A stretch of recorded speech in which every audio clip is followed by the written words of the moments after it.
இந்த மரணத்திற்கு காரணமான காவல்துறையில் இருக்கக்கூடிய அத்தனை பேரும் சட்டத்தின் முன் நிறுத்தி தண்டிக்கப்பட வேண்டும்.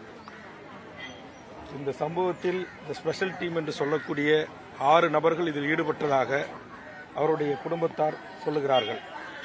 ஆனால் 5 கைது செய்யப்பட்டிருப்பதாகவும் ஒருவர் இன்னும் கைது செய்யப்படவில்லை என்றும் தெரிவிக்கிறார்கள்.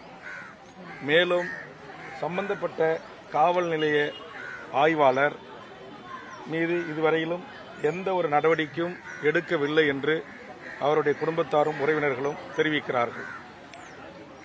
எந்த காவல் நிலைய எல்லைக்கு உட்பட்டு இவர் மீது புகார், அதுவும் வாய் வழியாக தெரிவிக்கப்பட்ட அடிப்படையில் இவர் விசாரணை என்ற பெயரில் சட்டத்துக்கு புறம்பாக 24 மணி நேரமாக வைத்து விசாரணை என்ற பெயரில் கொடுமைப்படுத்தி 2 கம்புகள் ஒடிந்து சுக்குநூறாகின்ற வகையிலும் மற்றும் இரும்பு பைப்புகளாலும் அடித்திருக்கிறார்கள்.